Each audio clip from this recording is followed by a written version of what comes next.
Pernahkah Anda berdoa, bahkan berpuasa, tetapi sikap dan pemikiran Anda tidak berubah, tetap seperti dahulu, tidak ada pembaharuan? Kalau terjadi sedemikian, tentu ada penyebabnya. Kenapa ibadah atau doa kita itu seakan sia-sia? Nah, pada kali ini saya ingin mengungsikan 6 hal yang boleh membuatkan ibadahmu menjadi sia-sia. Apakah 6 hal itu? Mari kita sama-sama mempelajarinya.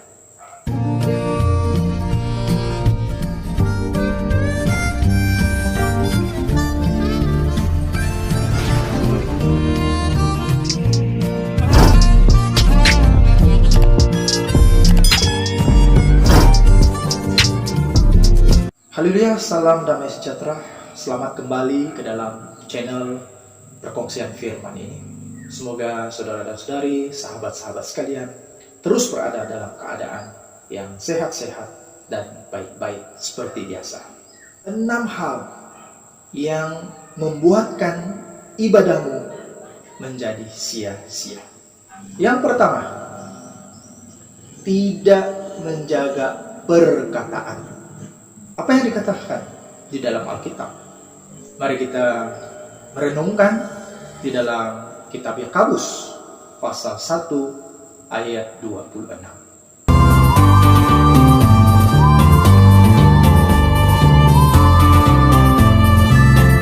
Ibadahnya akan menjadi sia-sia jika dia tidak menjaga perkataan atau gagal menjaga bibirnya. Perkataan memiliki kuasa atau impak yang besar sekali di dalam kehidupan kita. Yesus pernah berkata, menurut perkataanmu engkau dibenarkan, tetapi menurut perkataanmu juga engkau akan dihukum atau dihakimi. Di dalam Yakobus pasal 1 ayat 26 tadi, ibadah di sini adalah merujuk kepada perihal bersembahyang, atau kita berdoa, kita datang ke gereja untuk beribadah kepada Tuhan. Jadi berhati-hatilah dengan perkataan. Jangan karena perkataan kita seseorang itu meninggalkan gereja.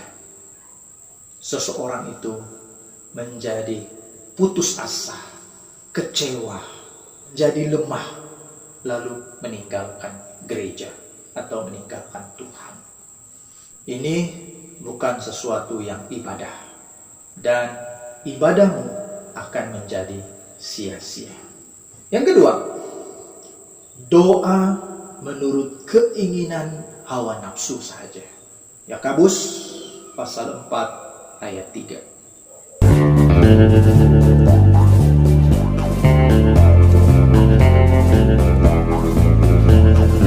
Berdoa tetapi tidak menerima jawaban, karena berdoa hanya menurut keinginan nafsu saja. Di dalam ayat ini mengatakan, kamu hanya ingin memuaskan hawa nafsumu saja, atau apa yang kamu minta itu hanya untuk kesenangan diri kamu saja. Mungkin kita berdoa agar kita mencapai cita-cita kita atau kerjaya kita. Namun kita tidak gunakan itu untuk meningkatkan kesalehan dan kegiatan iman kita. Sebaliknya, kesombongan, keangkuhan, kemewahan, dan nafsu daging dan keduniawian yang ingin kita puaskan. Kita mau hidup dalam kekuasaan dan kegemilangan, ingin bermewah-mewah dan memuaskan nafsu saja. Hal seperti itu membuatkan sembahyang atau ibadahmu menjadi sia-sia. Ibadah seperti itu tidak memuliakan Tuhan, tetapi hanya kemuliaan dan kepuasan diri sendiri saja. Yang ketiga, hati yang tidak benar. Kita melihat dalam Injil Matius pasal 15 ayat 8.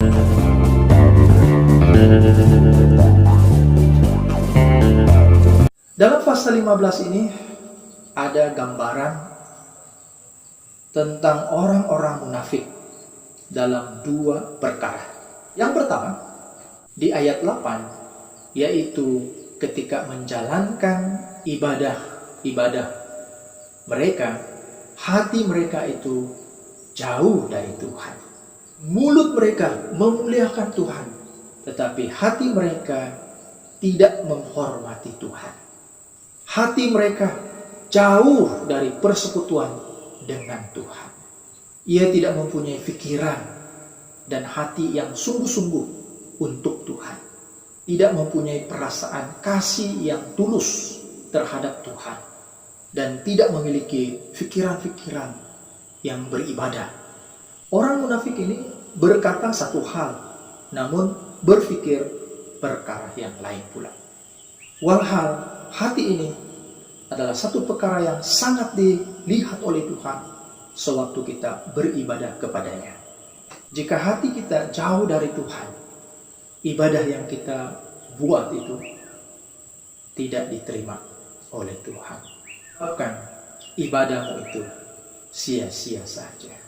Yang keempat, hal yang membuatkan ibadahmu sia-sia adalah ajaran yang salah. Kita baca dalam Injil Matius pasal 15 ayat 9.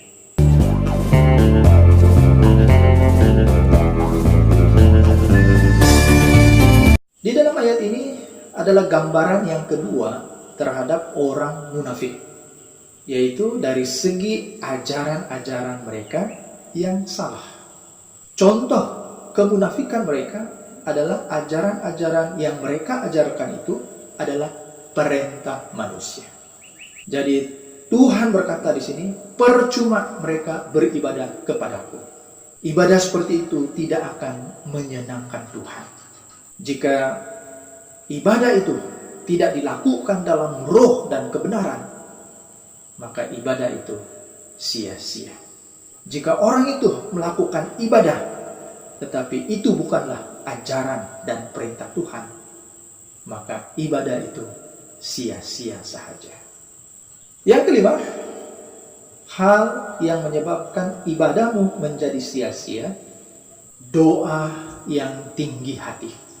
Kita membaca Lukas pasal 18 ayat 11 sampai ayat 14.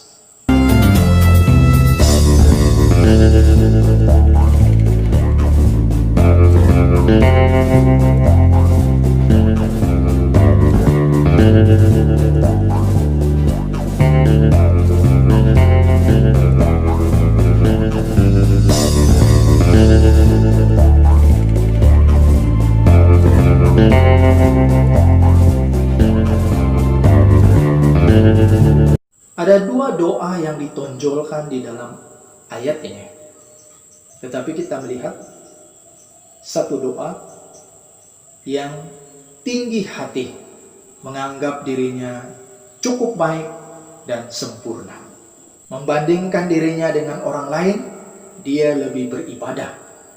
Berani mengatakan orang itu atau orang lain itu jahat dan pendosa. Manakala dia pula adalah seorang yang alim dan berdoa. Tetapi doanya ini sia-sia. Tuhan tidak memperkenankan doanya. Karena doanya adalah doa yang tinggi hati. Dan yang keenam, yang terakhir, hal yang membuatkan ibadahmu sia-sia adalah doa yang dipamerkan atau sengaja mahu orang lain melihat bahwa kita sedang beribadah. Kita membaca dalam Injil Matius pasal 6 ayat 5 hingga ayat 6.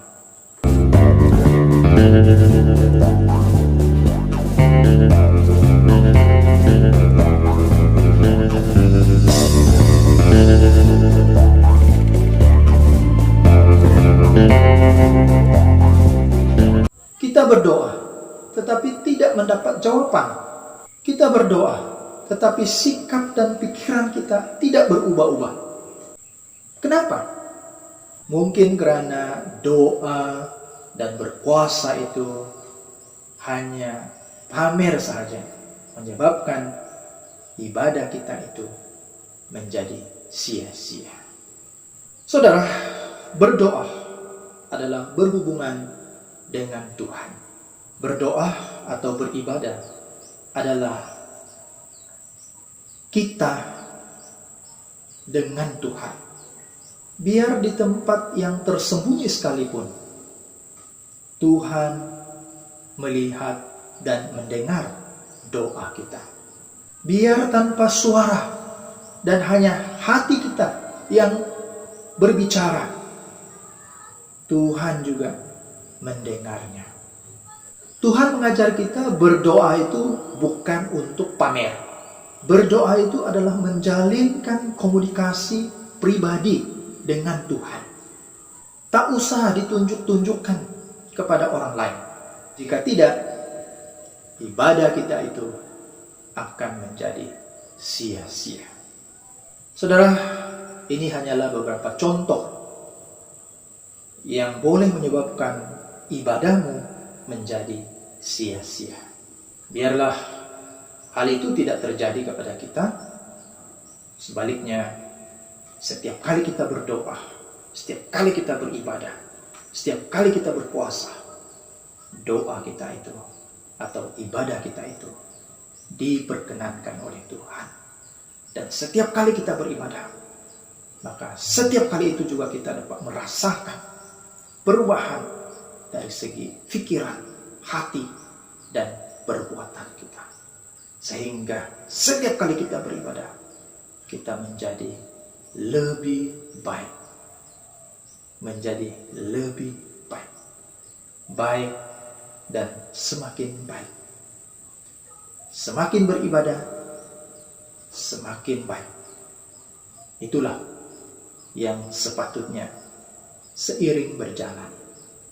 Semoga Tuhan membantu kita sekalian supaya dapat menjalankan ibadah yang tidak sia-sia, tetapi dapat menjalankan ibadah yang sungguh-sungguh diperkenankan oleh Tuhan. Sekian, Tuhan memberkati sekalian. Jumpa lagi. Amin.